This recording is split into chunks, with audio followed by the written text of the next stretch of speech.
Hey, it's your boy AJ back with another freaking video, and today I'm here with another Housewives review. So let's roll the intro so we can get directly on into today's commentary, okay?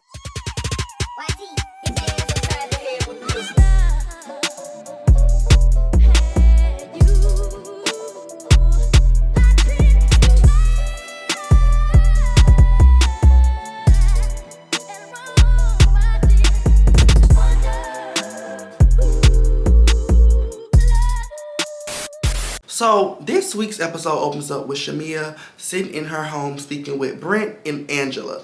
I don't even know why Shamia got a bitch like Brent in her house. The bitch says she got whips, chains, and all this. Definitely in her little pocketbook. It's fine. It's fine. We could have talked outside. We could have went to luncheon. But a bitch that says she got whips and chains for anybody is not going to be in my goddamn house. Okay? But they're sitting there having that conversation. And of course, Brit is being empathetic and apologetic from second 000. Okay? From the first time we've seen her ass in this episode, she is pleading for forgiveness from all the girls, and of course talking about how she's gonna plead it with Kenya when she gets a chance to see her. Now the next scene is Kenya and Portia. They're at the hair salon, and in walks Kelly, and of course it's kisses, kisses, kisses. I think it's Kelly, right? Yeah, Kelly is kisses, kisses, kisses, kisses, everybody kissing and whatnot. Kenya ends up sitting the girls down so she can show the models that she's hired. So the models come out and they do a little catwalk, and they doing the Kenya more hair care, Kenya more hair care, okay? That scene is really, really cute, but it's time for them to move to the big dog. It's time for them to talk about the shenanigan that happened last night at the damn dinner. So as they're talking, of course everybody's talking about, you know, how the gun talk is so unacceptable and this, that, and the other, and whoop and do. Because I truly believe that's ghetto. Whether we film the show or not, that's ghetto. And if you're gonna do some shit like that or say some shit like that, undeniably you better stand on it, because what I got for you is gonna be cooking. It's gonna be hot and ready, bitch. But they're having this conversation. Now, as Kenya is pleading her case and saying, you know, it was truly unacceptable what happened last night, Kelly interjects and says, you know, I've never seen her like this. I've never seen her like that. Which makes it actually worse, okay? If you've never seen her like that, that means she could actually fucking mean it, okay? But that is what Kelly is pleading. But Kenya proceeds and says, you know, baby, I'm gonna have a background check ran on this bitch because this bitch is crazy. Kelly ends up saying that Kenya needs to have a background check ran on the employees. She says she needs to be checking who's gonna be in here washing these people her. Run a background check. He need to be focused with these employees. Run the background check on the employees and who washing the hair and make sure ain't nothing going on down here. I love a good nasty drag. A good nasty drag. I wish she would have said it to Kenya and not in her confessionals. And that's how I feel at least 85% of the time with all of the girls.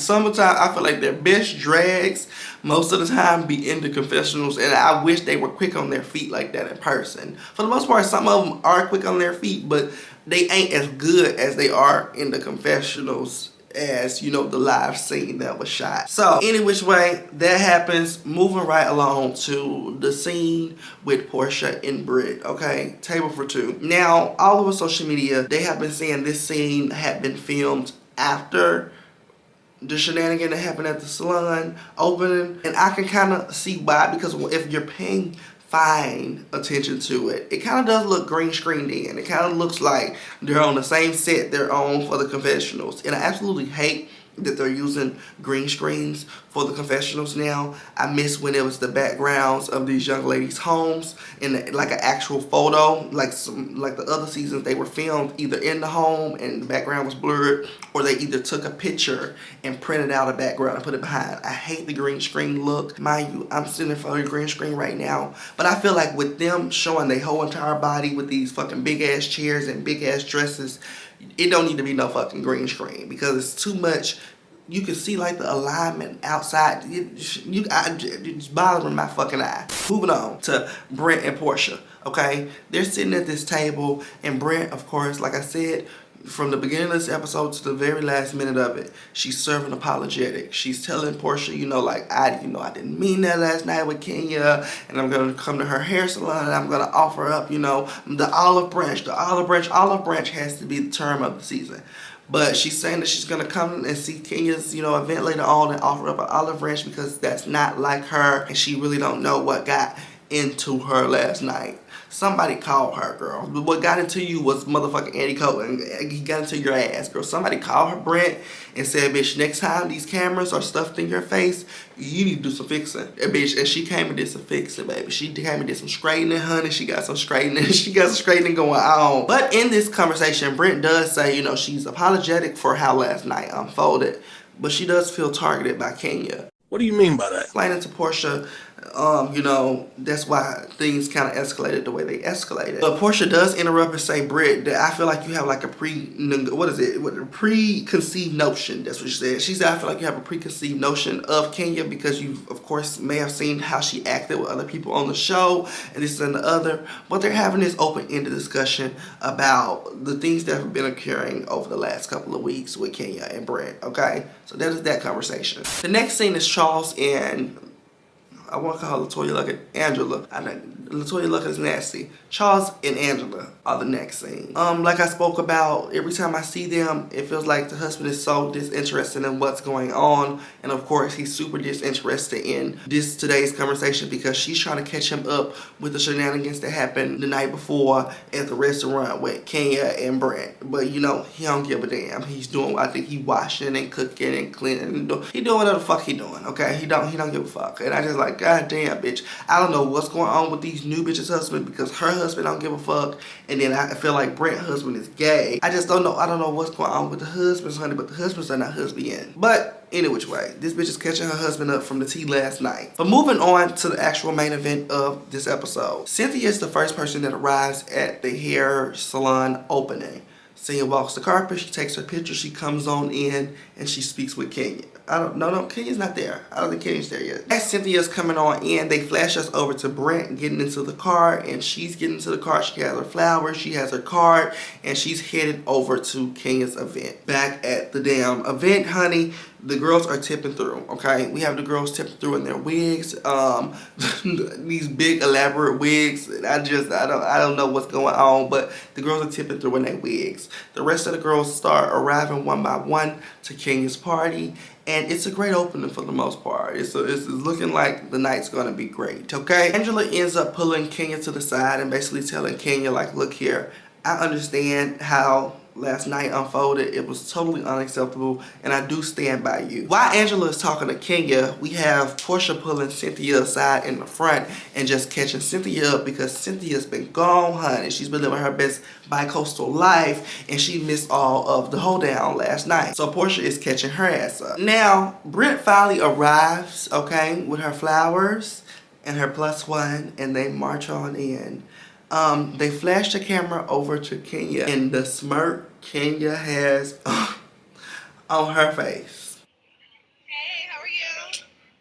But before things get too spicy, the camera moves over to Drew walking into the party, and Drew hugging this girl, and she tries to hug Portia, and Portia isn't for it. And I just, you know, I feel like, hey, shit, I understand. I understand, girl. You sitting here making songs with my man, my ex, well, not man, my ex-man, and then this nigga that I gotta see every day, and then you trying to film with him. It's too much going on. I want a hug, sweetie. I want a hug. I want a ride. Shit, I want a ride, girl. So I understand. Portia doesn't want the hug, girl. Cynthia ends up trying to interject with Portia and Drew's situation. She's like, you know, I kind of feel the tension. You know, I feel like da-da-da. And Portia shuts her down immediately. She tells Cynthia, she tells her, shut up, girl. You ain't even been here, bitch. You don't even know how this bitch has been trying me, girl. So don't you come and try to save no hoe today, okay? And I'm living, girl. Give Cynthia some motherfucking wig a tug, girl. Give it a tug.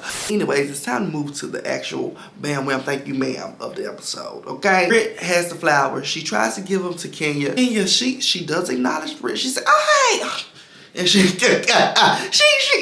throw, oh hey, girl, cause you know she throw the whole hey out to maybe make the bitch stay and see what she got planned for. Okay, and she goes and speaks and hugs to her girls, and she claps.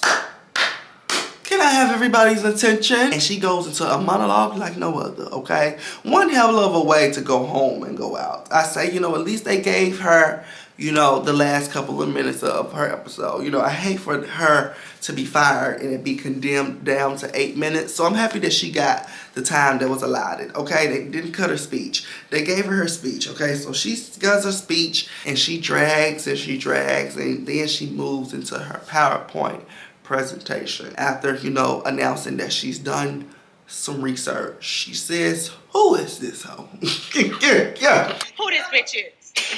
So who is this hoe? Who is this hoe? Brit Edie is her name. Who is this hoe? I know exactly who this hoe is. And she starts with her first PowerPoint and she has about 7, 8 pictures printed out. And I don't know what's under it, but bitches are gagging. But they ain't gagging hard, but the bitches are gagging, okay? Then she puts that poster down and she picks up the next one and then bitches begin to tremble, okay? Bitches are gagging, bitches are mouth wide open, hoes is running out of there. There's a lot going on, girl, so I guess this is a pussy poster, okay? Pussy is out, the dick is out. I think some people are in the confessional saying they don't want to see Brit suck a dick, so I guess she's sucking a dick on these pictures. It's going down, girl. She's got about 7 pictures on this next poster board, and girls are gagging. Now, of course, everybody one by one begins to run on up out of there. Somebody tries to interject with Kenya, and Kenya says, look here, bitch, that hoe threatened me with a gun. I don't give a fuck about what you talking about, okay? And she shuts it down. Cynthia pulls her to the side and tells her, like, look here, girl, you know, I feel like you better than this. This is so beneath you. I'ma call you, but I gotta skedaddle. That's low vibration. But everybody skedaddles for the most part, and Kenya's there with her poster boards, and they announced that they're no longer filming with her for this season. Okay, it's heavy on this season. I feel like they're gonna test the waters and see, you know, what are the people saying about this situation, and you know, if they aren't too mad, they're probably gonna bring her back. They probably gonna bring her back for next season, but I just feel like they had to stand on business this season. Now, this has brought a lot of commentary up on social media. A lot of people saying, you know, woulda, coulda, shoulda, and what they would have done and what do. And being from Memphis, Tennessee, there's just certain things that I'm not gonna stand for. I love a good shade. I love a good kiki, but for me to say something to you and you want to have some whips and chains and pistols, girl, you got the lions, tigers, and birds over an index card question? Nah, bitch. Now, I don't know if I'm going to print her pussy out and put it on the poster board, but like I said, I'm from Memphis, Tennessee. So thinking about it, that's the best thing I could have done. Because there's so many different options where, fuck being on Bravo, I would have been arrested. Fuck getting another season, fuck getting another episode. A bitch tell me they got some pistol whips and chains for me. Me putting her pussy on this poster board is the best thing I could have done, okay? I don't know if this bitch is serious now. Who are you, Brit? You got 100,000 followers. This bitch might shoot me for real. Who are you? Who are you? So who is this hoe? Who is this hoe? I don't really want to commentate too much, okay, because this isn't like a little TV review. This isn't one of my tea videos, so I won't have too much opinions. I'll just be here like recapping the episode for y'all.